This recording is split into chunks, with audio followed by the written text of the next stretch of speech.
Okay, hey everyone, welcome back to our live trading session. And obviously, it's the inflation numbers tonight, and we do expect inflation to pick up a little bit. But yeah, we'll discuss the context on how things are.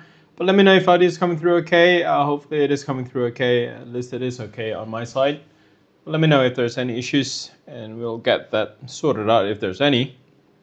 But yeah, my name is Viren Jadal. Let's get started with a quick disclaimer that any opinion discussed in this webinar or link to this presentation is provided as a general market commentary and does not constitute investment advice. News trading involves risk due to high volatility, and market reaction to news can be swift and unpredictable, which leads to higher trading risks and delays in order execution. So be very attentive when determining the volume of your transactions and consider all possible risk factors. Okay. Just a little bit about myself. You guys probably are sick and tired of this, but yeah, my name is Viren Jadal, and I've been a trader basically full-time since 2004, so that's over 20 years now, full-time trading. I started trading in 2002, so I've worked in the industry before for a couple of global brokers out there. You guys are old enough to remember GFT Markets, or who Kathy Lien and Boris Schlossbeck was. But yeah, we were in the same team. It's now part of Gain Capital, but the rest is pretty much there. So yeah, that's pretty much it. In terms of, it's listed. You guys can read it. Feel free to read it. But we need to go through on a quicker pace tonight. There's quite a lot of things to talk about. All right, so there's going to be bonuses for participants as well. And I'll show you the promo code soon after this, but this is to double your deposit bonus, so make sure you get that down just in case you want to use it.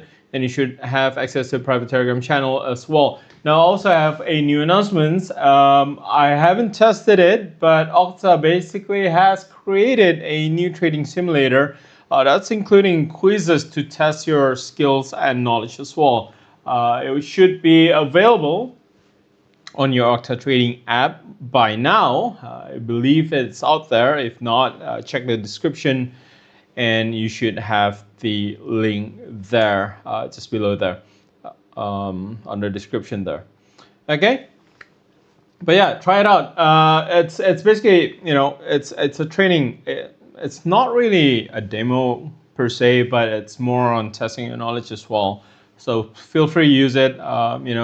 Make sure you use it. It should be risk-free, I would say, because there is a trading simulator there.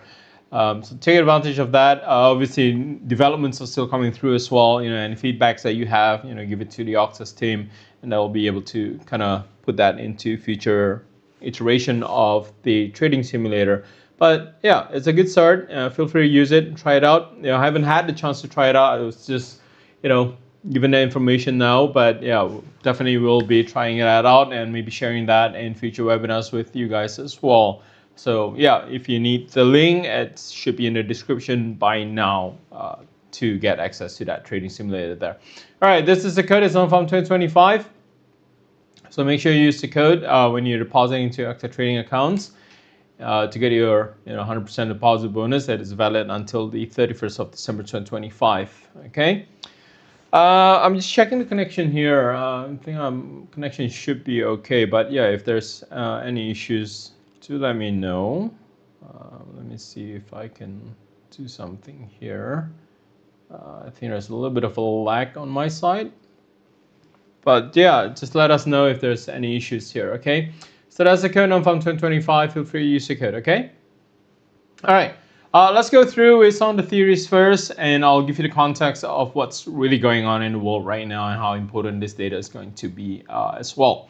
So inflation is basically the rate at which prices for goods and services rise, and the most commonly used in inflation indices when we talk about inflation, it basically just refers to the CPI, right? That's basically us. The headline inflation number is basically the CPI year-on-year number. And the one that was being referred to as a reference point in terms of the inflation target range by central banks, that's what we would call the core inflation number, or the core CPI. The FOMC uses this. In different regions, we have different names for that as well. In Australia, we call it the mean it's called the mean CPI, right? I know it sounds a little bit, right? Aussie does things differently. But yeah, it's pretty much the same thing as the core inflation number, and that's basically the reference point for central banks. For us consumers, we take a look at the headline inflation numbers, and that's basically the one that pretty much everyone reacts to immediately because it kind of fluctuates a lot more. Okay, so so what does CPI do? Obviously, it says Consumer Price Index. It basically measures our cost of living, right? And we know that every year everything just gets more expensive. Some items get a little bit more expensive depending on the seasons, right? For example, if we have floodings or whatever, crops fail their harvest. Obviously, fresh produce is going to go up in price. Oil prices fluctuates a lot more as well. Obviously, that comes into the cost of living as well. Now, when we talk about the cost of living here, it's basically what we would consider the basic necessities for us. That would, include, I would say, maybe soap, shampoos, foods, oil, gases. That's part of the CPI, and it does include a broad range of goods and services, which is purchased by consumer. So yeah, that's pretty much it. In terms of how CPI is, I don't want to overcomplicate matters to what CPI is. CPI is basically how much you pay for stuff. And obviously it goes up every year. And the way we look at the CPI numbers is that it gains every year. So, even things 10 years ago, or maybe 8 years ago, we have an inflation-adjusted price for that as well. I like playing games, right? And this time around, I'll just use the pricing for Nintendo Switch, right? So if you take a look at Nintendo Switch prices, a lot of people are complaining, oh, it's really expensive and whatnot, compared to the Switch 1. Switch 2 was just released last week. It's very expensive. It's hitting $450, 450 US dollars to 499 US dollars, depending on what you get, whether you're going to get a Mario Kart or not. But yeah, it is more expensive, right? But if we take a look at the release of the first Nintendo Switch in 2017, inflation adjusted, it's actually not that much difference from the current pricing. Maybe about $50 more expensive, but that's pretty much it. It's not like a huge $100 jump or anything like that, because inflation adjusted, things were actually more expensive. And if you're old enough, maybe in the same age as me, we grew up with the Nintendo Entertainment System. Inflation adjusted, that system itself, it actually costs more than a PlayStation 5 right now. So yeah, inflation adjusted, things do get a lot more expensive. So if you live in the 80s and you thought, oh, everything was so cheap back then, it's actually not. Your buying power actually decreases. So what you buy, $100 in the 80s right now is kind of equivalent to nearly $300-400 in 2025. All right, so that's basically inflation. So we're basically losing values in our currency as time goes by. We loses our buying power as well. That's how things are. Okay. All right. CPI does include international personal consumption items. So if you import stuff as well from overseas, that's going to get included into the CPI. And this is the reason why the whole tariff situation right now is not a good thing, and the reason why. If we were really concerned that if the reciprocal tariff kicks in, then it will be part of the CPI numbers as well. So we'll get that kickback in the inflation numbers, and the projection for the inflation numbers actually is to go up if the tariff is basically in place. Now, obviously, the tariff is currently on pause.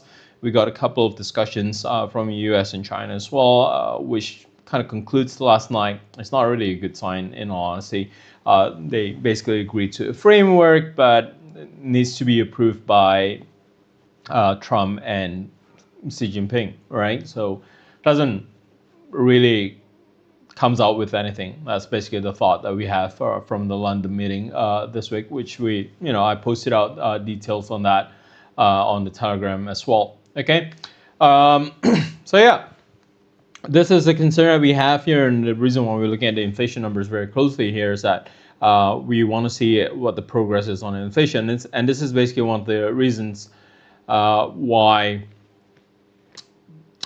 it's hard for the FOMC to start cutting interest rates, and reason for me being really skeptical that a lot of fears are pricing in for an aggressive rate cuts from the U.S. government, from the FOMC. I don't think that's going to happen because of the current situation. Okay, all right, that's the CPI. The PPI is going to be released tomorrow. That's basically from the producer's side. This is also going to go up as well. It doesn't include imports, but if you import stuff and you got tariffed by that, obviously that's going to factor into the production costs as well. So this would lead to higher inflation as well. So both inflation, the current trajectory for 2025, we're likely going to see a kickback, at least in the U.S. Environment. Right, everyone else in the whole world, we're talking about the U.S. inflation number tonight, but just to give you guys a little bit of a picture, this is not happening globally, right? Every other countries out there are actually experiencing disinflation. For example, the euro. You probably saw that data last week. Then the ECB still cuts interest rate. They're currently below 2% target there. All right. So that's CPI, and if we talk about the core inflation numbers, core inflation number is basically the CPI. With some items excluded, that's including fresh produce. So fresh foods are going to be excluded. Your biscuits are still going to be included, but fresh produce are going to be excluded because it's seasonal, it's volatile. So anything that could affect pricing in the short term, that's excluded from the core CPI. So that includes oil prices as well. So energy sectors are going to be excluded from that. So gas, electricity and whatnot, oil are going to be excluded from that. This is a reference point because it shows you the underlying inflation, which is probably more accurate. It's less volatile. And this is basically the reference point that's being used by central banks around the world. Okay, so that's core inflation numbers. All right, let me talk about the numbers and a couple of scenarios that we can take a look at. If we take a look at the inflation numbers here, the previous number is at 2.3%. We're expecting an increase to 2.5%. We might see that, we might not see that. It really depends. Because in all honesty, the whole tariff thing hasn't kicked in yet, right? We just got a ruling out from the appeal that Trump puts in. Again, I mentioned this on the Outlook that the deadline for Trump to kind of give in their final submission is for any evidence to use the IEPA. That was on the 9th of June, and they basically extended this in terms of the ruling. They don't want to make a decision right now. Trump is basically posting on Truth Social right now, calling it a victory and whatnot. It's not even solved yet. They haven't even come to a conclusion. But the window has been extended. They're not going to be looking at that appeal until the 31st of July. So politics, guys. 31st of July is obviously beyond the 9th of July deadline that Trump has put in for the reciprocal tariff to kick in. No countries is making a deal right now. There's supposed to be some close calls with Japan, India, and whatnot, but apparently no one's making a deal right now. Korea is obviously not making a deal on that. But yeah, we'll see what happens. I believe Ishiba and Trump is meeting during G7 this week, but whether or not they're going to come to a conclusion on that deal, it's not happening as it is right now. Everything is kind of hinging on what China is doing right now because of that rare mineral exports that's currently being held off by China to everyone else involved. One of the key triggers was obviously with Japan trying to offer to the US that, hey, if China blocks your mineral imports or exports, we'll buy it from China and we'll send it to the US for you guys as part of the deals if you remove the reciprocal tariff. Now, Trump is obviously not doing that, and China is obviously not too happy with that. So, the block just goes on to pretty much everyone else right now. Okay, so, it makes things interesting. And now, as I say, the tariff hasn't kicked in yet. We'll find out if Trump is going to be there on July 9th instead of being a taco at this point in time. So if you don't know what a taco is, for now, Taco Trump is Trump always chicken out, right? So he'll flip-flop. He hasn't been flip-flopping because there's nothing to make right now. And everyone's just being on the sideline. We only have a couple of days to reach 9th of July. But that will be when we'll definitely know if inflation is going to kick up or not. But it'll be very interesting to see if any sectoral tariff that has been put in place is going to have an impact on inflation. This is the reason why we're looking at a number that's potentially higher right now, 2.3 to 2.5, and the changes per month is not going to be changing a lot, but if we take a look at the year-on-year number, we're expecting this inflation number to go up a little bit. Okay, so that's the current expectation right now. The core inflation is also expected to go up to 2.8 to 2.9. Again, if the number comes in higher, that would be really bad right now because then everyone's just gonna look at it and say, look, there's nothing much that the FOMC can do if inflation continues to go up. And the current situation is a little bit detached, right? Ever since April, we're looking at a little bit of a potential meltdown in the bond market as well. And that's obviously a concern because if we take a look at the numbers here and the reaction, it might have an opposite impact into the bond markets, and that would complicate matters a lot. Okay, so for tonight, we will use the straddle. I think the euro and the sterling can be used in terms of the straddle. I think we have enough range for that. But for the dollar, yen, and gold, I don't think we are in an area where we can actually straddle the market there. All right, so don't be late. If you have any requests for anything, do let me know, and we can take a look at it. But I'll start moving into how we plan our trades for today, right? So let's start with the euro first. And for the euro, we do see a little bit of a range here that we have here. At least on the other time frame, it is shaping up to be a little bit flat, right? Not extreme per se, because it's actually a range within a range. That's the current range that we have here.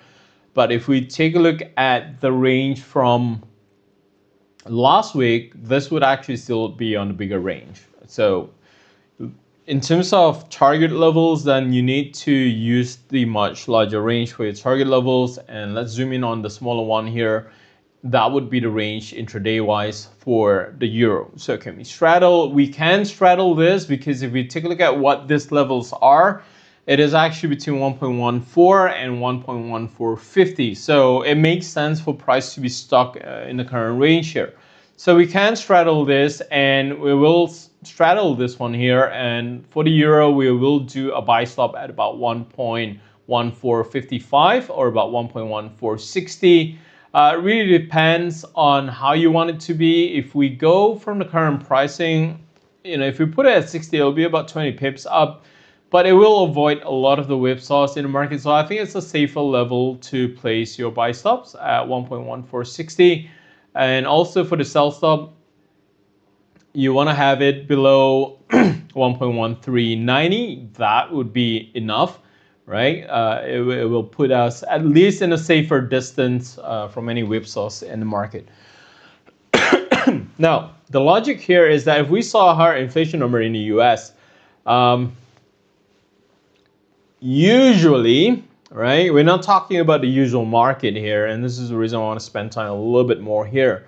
Usually, if we have a higher inflation number, then we will see a stronger US dollar. That would be the immediate reaction to the market. Now, with the craziness of whatever is going on right now with in the US right now, and how the bond market reacts in the past 2 months, we're not quite sure if this is going to be the case again. Okay, because the last time we saw things like that, data that's supposed to make the US dollar stronger, we actually saw the opposite. We actually saw the US dollar weakens. We saw the meltdown in the bond markets, and the yields and the bond markets are not really going in the right direction, or at least they're not synchronized. And that's the concern that I have here, especially with the deadline, the 9th of July, starting to come very close. Okay, but we are going to be reactive to that. So as per usual, any of these levels are hit, we want to close the other one. So make sure you have only one position, and you have to be very quick. So if the buy stop trigger, immediately close the other orders. Otherwise, we're going to be hedged, and that's going to be problematic. All right. Now the sterling here has come down a little bit here. Can we call this within a range on the sterling? Obviously, we are looking at a small range and a much bigger range here that we have. In terms of intraday range, this is the current intraday range that we have here. Does this level make sense? Well, I would say this level makes sense as well because it is around that 50 pips in terms of intraday volatility here. 1.3450 to about 1.35. It is about 50 pips here. So if you do want to have a buy stop on the sterling, make sure you have it at least above 1.3520. You can have it at 1.3525. That would avoid a lot of whipsaws. But for the sell stop, we are actually going to go just slightly below that low yesterday. So that's about 1.3450 here. Okay. So it is a much bigger range here, 1.3450 and 1.3520. It is about 70 pips between the buy stop and the sell stop, so it should avoid a lot of the whipsaws here. All right, so the euro and the sterling, we sorted out this one here. The dollar yen, we're not able to straddle this. This is currently pulling up, and we're not in that period of, we don't have that corridor of volatility at this point in time. So just make sure that you want to stay clear from the dollar yen at this point in time. We do have a little bit of an immediate support trend line here. If this gets broken, then we'll be reactive and we'll trade it on that break of that support trend line there. It's been holding on pretty well since Monday, so we'll keep an eye out on that one there. All right, gold. This one here, it's a little bit tricky, right? Because technically it's not in that horizontal corridor of volatility that we have here. This is actually starting to create a little bit of a channel to the upside here for gold. And this is the reason why I say we're not able to kind of just straddle gold as it is right now. I would wait and see the situation with the gold. You know, no rush on gold here. We're really not going anywhere with gold. Again, it's kind of stuck at that 3,300 level. We're just not pulling up any higher. We're kind of stuck a little bit here for gold, right? So not going anywhere ever since the outlook that we posted on Monday there. And also the last take that we had here was on Monday. We did kind of anticipate a little bit of a break happening on Monday there during the theory sessions, but it's not going anywhere. We're just not strong enough to create or start trending on this one here. All right. Okay, next up, if we take a look at the Aussie, I don't really like trading the Aussie. It's just stuck at around the 65 cents, so I'm actually going to ignore the Aussies. The New Zealand USD right now, we're also not really in a range bound market condition. We can actually trade it safely, so I would actually skip the Aussie. I would skip the New Zealand. The dollar Canadian is also an instant skip. We haven't been trading the dollar Canadian for quite a while right now. It's just not going anywhere. And I believe the G7 is actually in Canada this week. And also there might be some deals with Canada, but we're not quite sure yet. Dollar Swiss, we'll also skip dollar Swiss here. This is just not in a situation where we can actually trade it. It has been a little bit flat ever since the start of June. We haven't seen a lot of reactions here.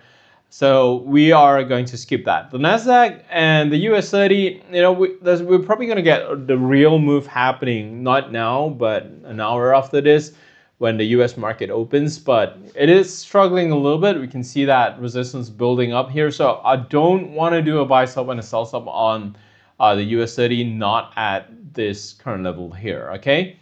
Just ignore this. We will be reactive. If we have the numbers, then we can react to it. So I'm not really in a rush. All right. So we got the euro, we got the sterling. These are the only two that we're going to focus on with the straddle. The rest will be a little bit more reactive to the numbers here. So dollar yen and gold, we'll see if it kind of breaks out of the range. But it's really in a sloping range right now. It's not really in that corridor of volatility that we have here, like the sterling or on the euro, okay? So these two, we'll focus on these two, and that should be good. All right, any other requests that we have here? We got about 1 minute before the numbers that's actually released, so about 2 minutes before the numbers gets released. But yeah, any other things that you guys want me to have a look at? We're not going to be looking at crosses because, you know, crosses are not going to have an immediate impact onto the market here. So we're going to ignore the crosses. We'll be reactive to the indices. We'll skip the dollar CAD, dollar Swiss, New Zealand, and the Aussie. They're a little bit flat this month. We just want to ignore that. I think there's a lot of noise currently there, and we just don't have enough volatility or enough momentum to take it anywhere, okay? Again, if you want to take a look at the stock market, it's not open yet. If you want to trade the stock market, wait until the US market opens in an hour's time. Okay?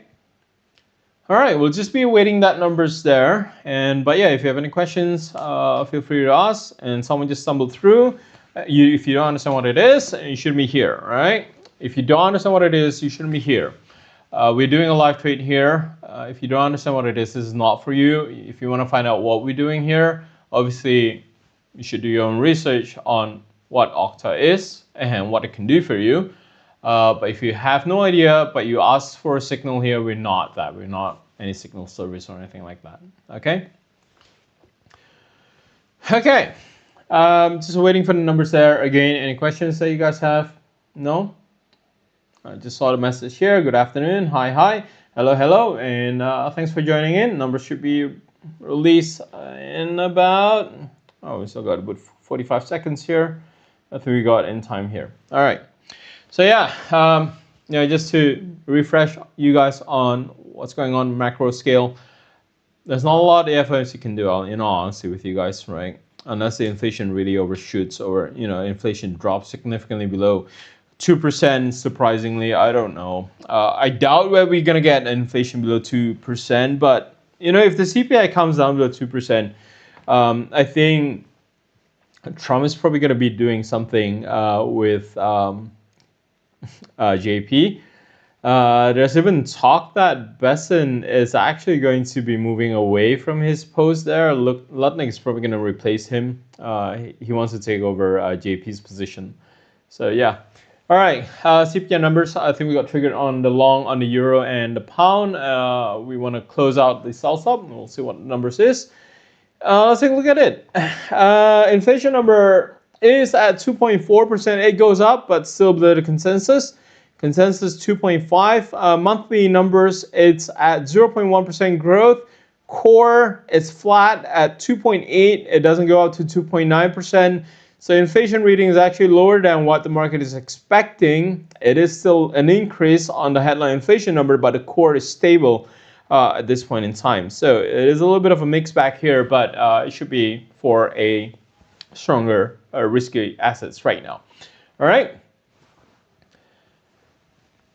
So we got that reaction there. The euro and the pound, we already up. We should be good. It is a huge jump, and I didn't think we got a bad fill on that. All right, let's react on the Dow Yen. Let me see what's going on here. I'm just waiting for a minute on the Dow Yen to close. So yeah, let's go short on the Dow Japanese Yen. We want to go short on the Dow Japanese Yen. I think the numbers is reactive enough. Not for gold. This is not going to go anywhere as of yet. I don't have any significance on gold at this point in time. But yeah, the euro and the sterling here, we'll hold on to this. And those are the only three that we have right now. What about Bitcoin? Nothing with Bitcoin here. In all honesty, this is not going to go anywhere. But if the number is like that, if risky assets are going up, then yeah, I think Bitcoin should gain a little bit here. All right, we might see a little bit of a fade going on in the market. We might see a little bit of profit taking in the market, but the number does support a potential for a weaker US dollar at this point in time. And I think Trump is probably going to say stuff that, hey, inflation is stable, Mr. Too late, inflation is actually not that high. No, I think inflation goes up. It's 2.3, 2.4%, but it is not higher than the consensus. So I think that would be, the silver lining for today. In all honesty, I'm not looking at a lot of reactions in the market here. I'm not looking at a huge whipsaws happening in the market. We look at our positions, we're just not going anywhere. It is kind of flat, right? We did went short on the Dow Japanese Yen. We'll hold on to this one here, but you might actually get a better price. This one might pull back up closer to 145. We'll see what happens here, but it shouldn't exceed 145 if it does pull back. If it doesn't, it's okay. We're short on the yen, we're long euro, we're long sterling, and that's pretty much it. Can sterling hit high in daily? We'll take a look at that. Trump currently would be focusing. I don't look. In all honesty, Trump needs a diversion, and that's basically what the whole LA situation is, right? It is what it is. I just find it really funny in terms of the whole LA situation there, you know, causing stuff to kind of flare up more. But yeah, that is what it is. It's Trump, right? He likes publicity, and he gets his publicity stunt. All right, we got about 8 pips pretty much on the euro, and 10 right now. Dollar yen about 10, selling about 8 pips there. If you just want to scalp, please feel free to get off the positions there. Sorry, are we 8? No, sorry, we got. This is a, yeah, it's a standard lot, so $10. Yeah, that's about 10 pips. I'm not looking at a huge whipsaws in the market, so this one here should be pretty straightforward.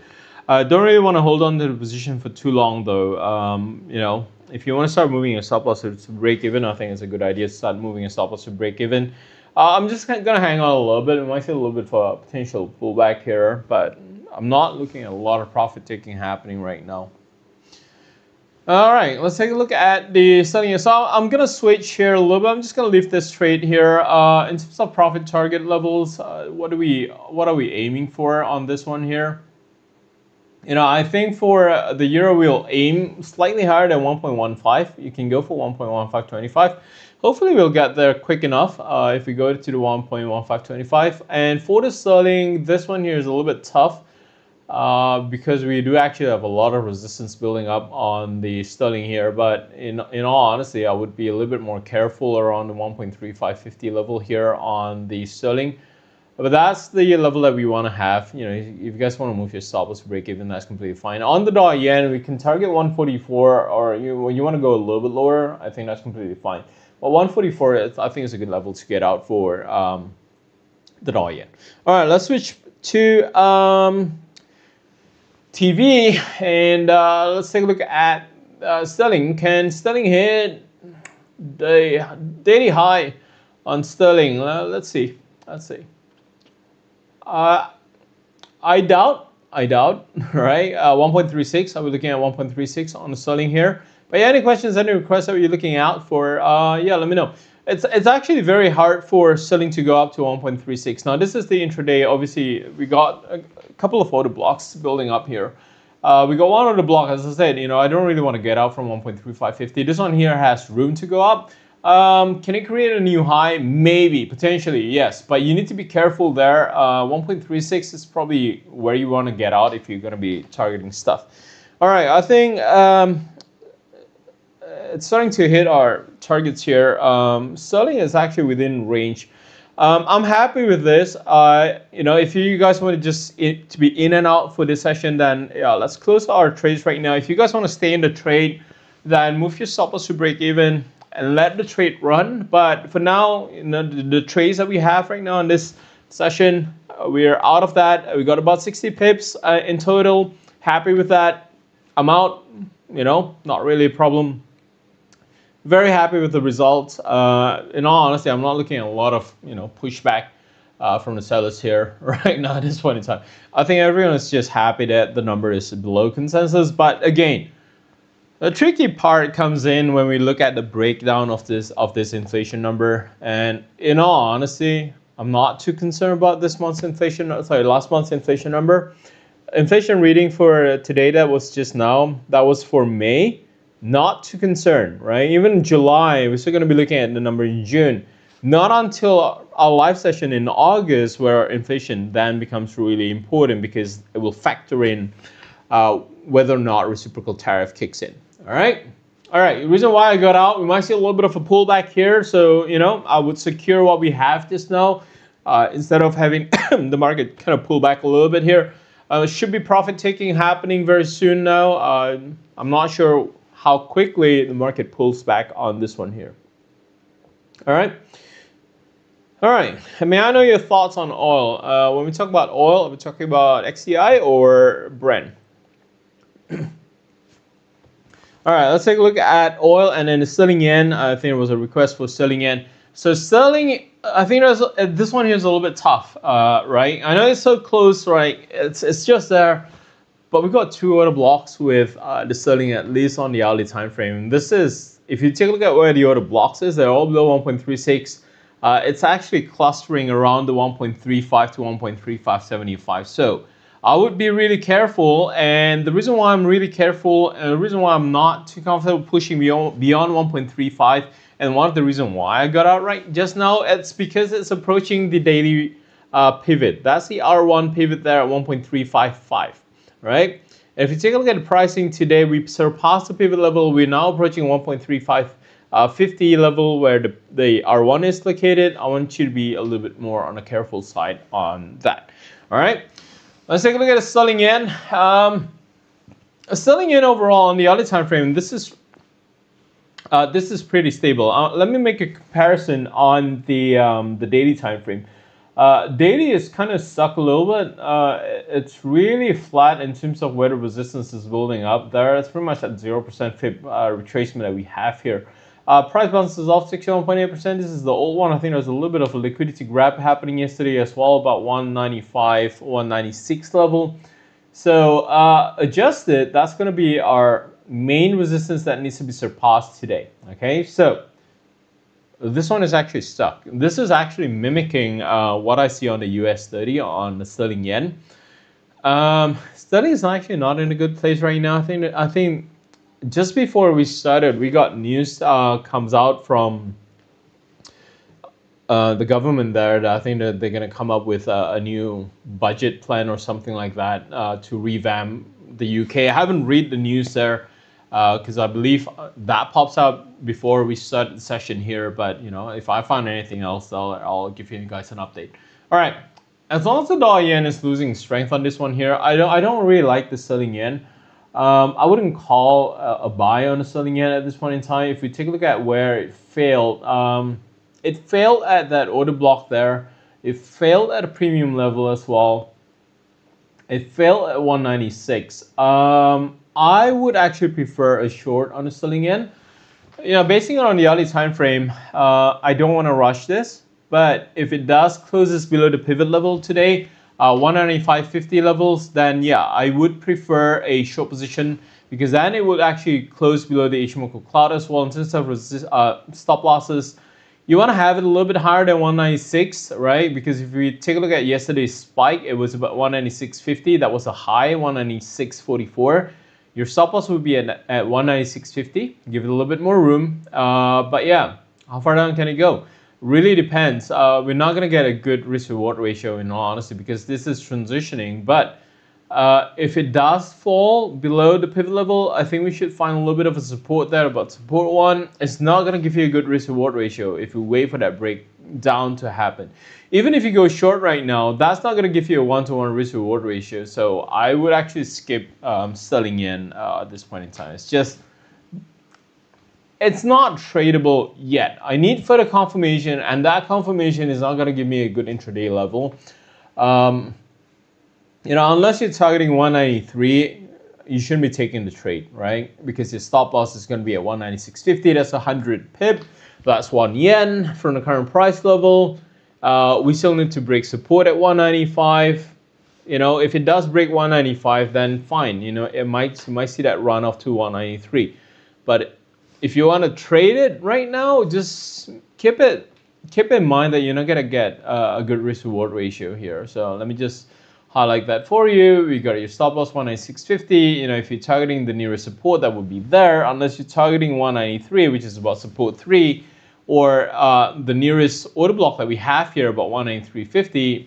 Then yeah, if you target that low, I think it's fine. But intraday wise,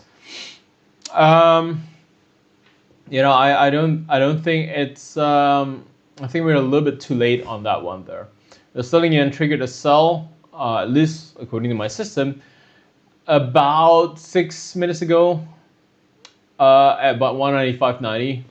It only gave up 40 pips, and it's not going to go anywhere because we have the pivot there. So just keep in mind, you know, it might look like, oh, it's going to be a huge candle down. Just keep in mind that we need to break a lot of support, and it does require for the sterling to collapse as well. Otherwise, sterling yen could get supported if the US collapse and, you know, GBP USD, the cable goes up, the euro goes up.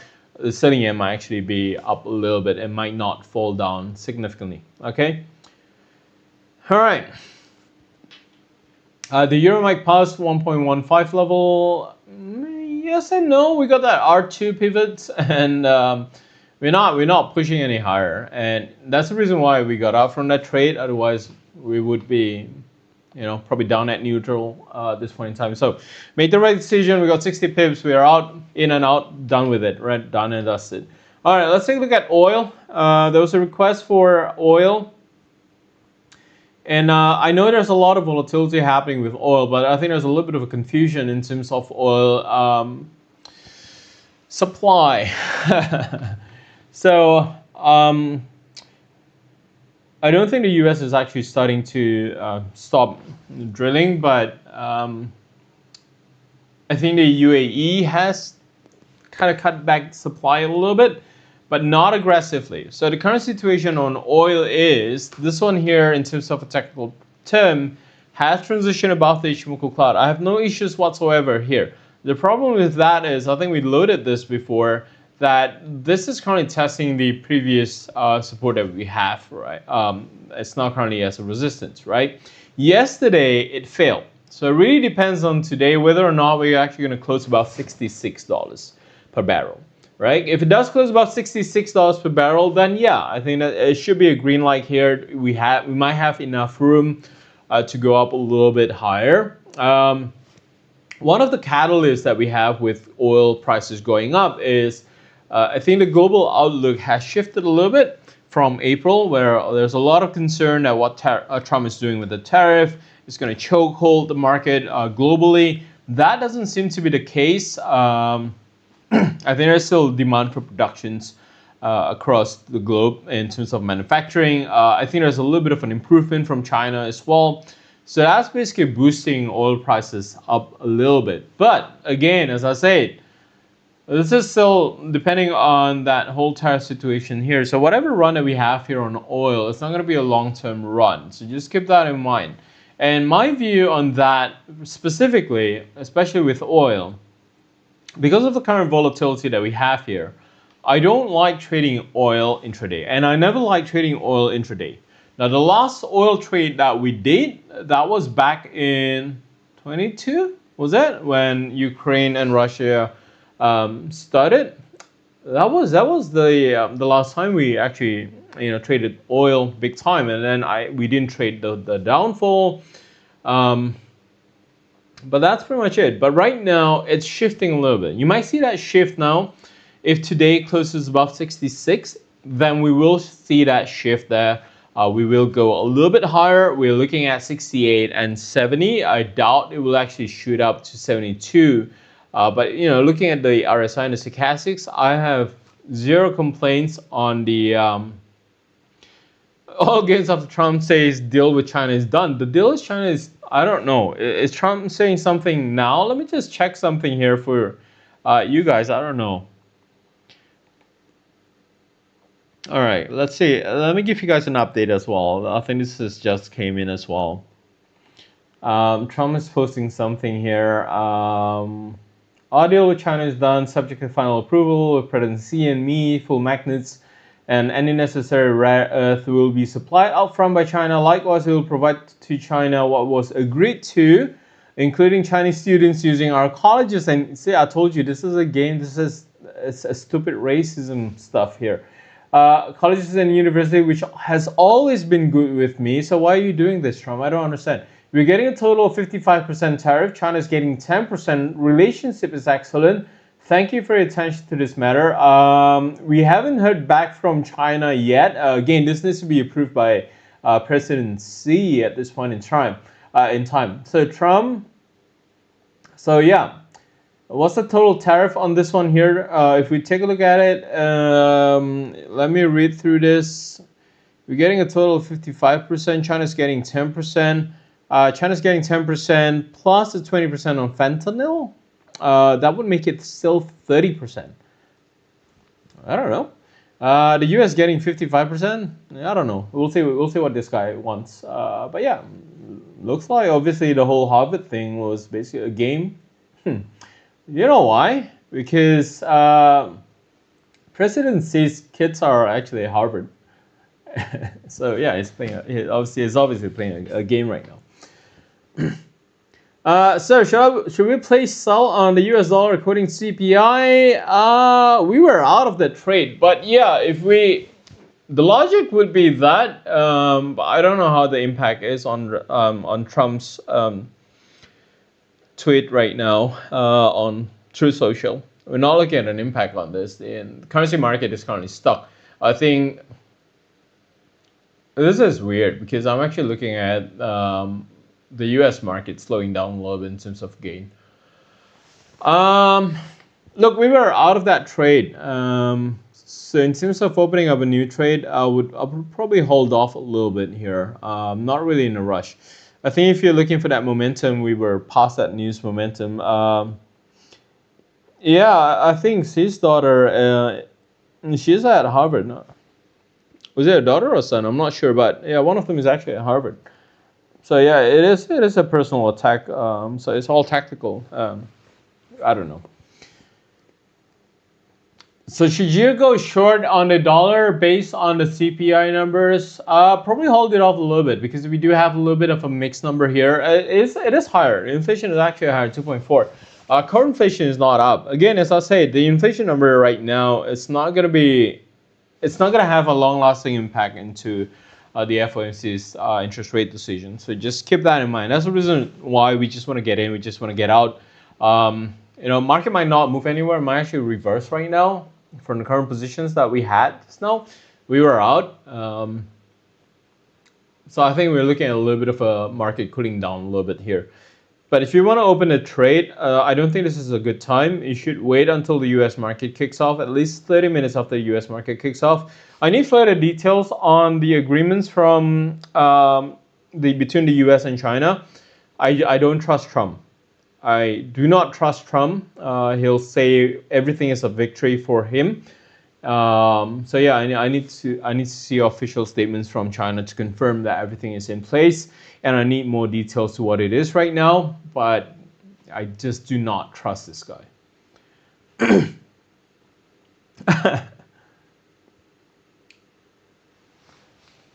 But yeah, look, as I say, the Harvard move was really, we kind of suspect this a little bit.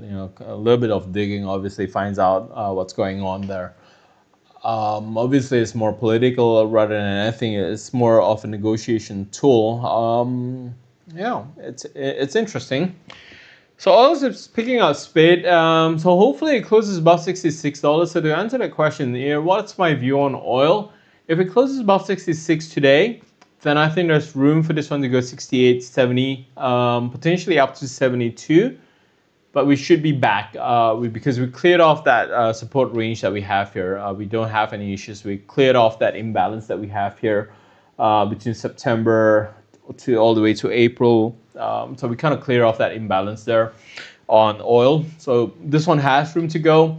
And I think the weekly should have reset itself. Yeah, as I said, we're looking at the weekly here. We got more room to go.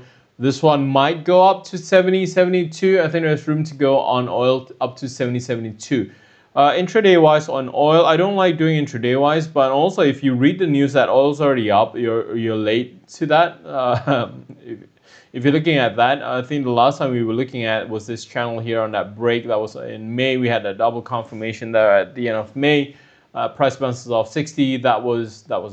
That was the discount level that we have. We're currently in a premium. Not really a good place to start going long. In all honesty, I would wait for a little bit of a reset. But again, whatever that reset is, we need to close above 66 today, and then time it on the early time frame in terms of the internal structure, what's going on. Not looking at any breakout structure or anything like that. So this is clean. This is a clean cut on oil. We just need to reset a little bit, but I need price to maintain about 66 today.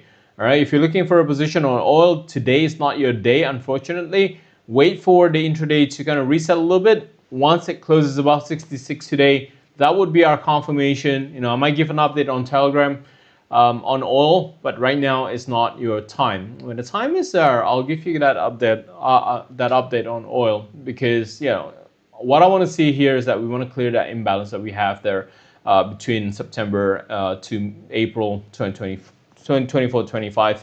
We got that a little bit of gap here, which is highlighted by this box, and that's basically our main focus for oil. Today we cleared past that. Yesterday I think we nearly cleared past that, but price came back down. So I don't want to see that. It might be a trap. I don't know what it is. I'm gonna wait. I want that confirmation for oil to really close above and clear beyond the blocks that we have there. Will Trump trade reverse all the gain on the euro and the sterling? Look, on the sterling, I'm not looking at a lot of changes. On the euro, I think, look, it's not really the tweet because the point where it reverses was the point we got out from the trade. So it's a small profit taking happening. Not really looking at this reversing anything. But at the same time, I don't believe risk assets are going to rally up like crazy. Just because the deadline is just coming in very close. July 9th, it's really creeping in. We only have about a month left in terms of how many days. What do we have on trading days here? We got 1, 2, 3, 4, 5, 6, 7, 8, 9, 10, 11. About 20 days until 9th of July. So, it might go up a little bit, riskier assets. I don't think Trump's going to reverse anything at this point in time. And this is not enough. His tweet right now is not enough. I want to see confirmation from China, which they have been quiet and haven't made a noise as of yet. Okay.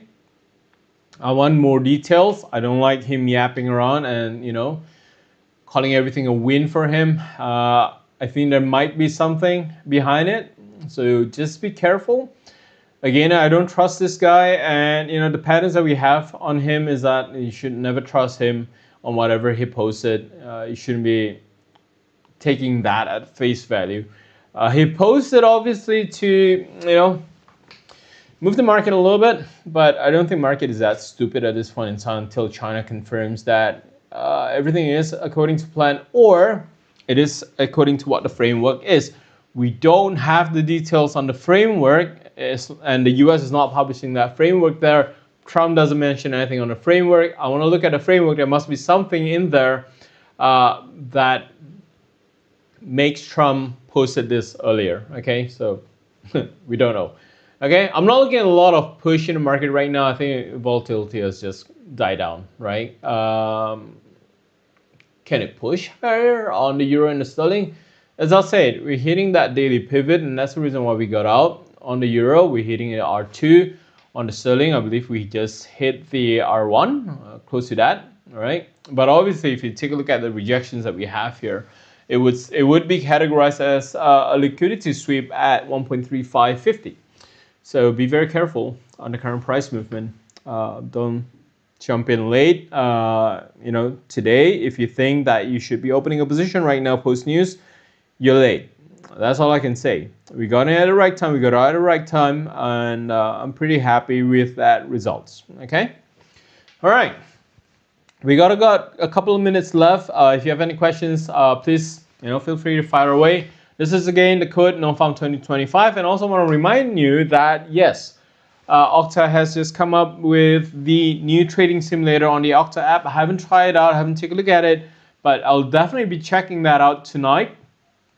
Feel free to use it. I think it has a lot more because let me read through the note that I got here. It includes quizzes on key topics to help you test your knowledge, and obviously that would improve your trading skills. You will also learn about finding entry points, controlling risks, identifying patterns, and making trading decisions that work. Okay, this is interesting. So what is it? New learning materials in there to be able to figure out your entry points, controlling your risks, and identifying patterns, and make trading decisions that work. So definitely we'll be having a look at it, but if you guys have the time and you have the abstract now, please feel free to check that out. It's a trading simulator. It should be on the Octa trading app, okay? All right. Last minute questions, guys. Anything before we wrap up for this session tonight? Let me know. Right now, I don't think you should be buying gold per se, just to give you that information there. And I want to go quickly here on gold. Yeah, we got a very sharp rejection there, but it's still within the channel there. That's a very sharp rejection. I don't think you should be buying gold. I think the potential for this one here is to potentially return to 3,300. Find that support there, but if it does break the channel to the downside here, it would actually be breaking an ascending channel. Then I think it would be more of a continuation to the downside. So immediate support would be, $30 down. 3,300, that would be the intraday support. That would be the daily support that we have. If it breaks 3,300, it would slide down even further. We're looking at a potential drop back down to 3,250.